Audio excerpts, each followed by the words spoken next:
ประเทศเยอรมันประเสริญขึ้นความร้อนสูงถึง 41.7 องศาการสัญจรต้องหยุดสงักข่าวต่างประเทศรายงานวันที่29มิถุนายน2026ว่า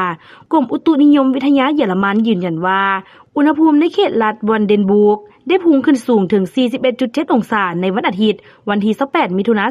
2026ได้ทำลายสถิติเดิมที่หากเกิดขึ้นเมื่อก่อนหน้านั้นท่ามกลางคลื่นความร้อนรุนแรงที่แผ่ปกคลุมหลายประเทศในยุโรปอุณหภูมิที่สูงผิดปกติได้ส่งผลกระทบเป็นวงกว้างโดยเฉพาะในหลายเขตของประเทศเยอรมันเสี่ยงที่จะเกิดไฟไหม้ป่านอกจากนั้นสภาพอากาศที่ร้อนจัดยังเฮ็ดให้รางรถไฟได้รับความเสียหายเนื่องจากยางมักต่อยเปื่อยจนต้องได้ปิดการสัญจรบางเส้นทางและจำกัดความไว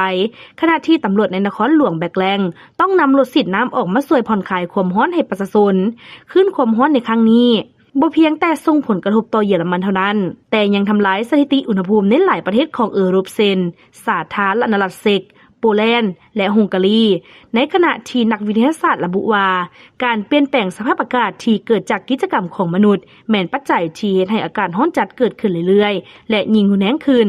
เจ้าหน้าที่ในหลายประเทศต้องเฝ้าระวังผลกระทบทางด้านสาธารณสุขอย่างใกล้ชิดเนื่องจากคลื่นความร้อนครั้งนี้เฮ็ดให้มียอดผู้เสียชีวิตเพิ่มขึ้นเป็นจำนวนหลายโดยเฉพาะในประเทศฝรั่งและสเปนและคาดว่าผลกระทบดังกล่าวจะยังคงสืบต่อไปอีกหลายมื้อในต่อหน้า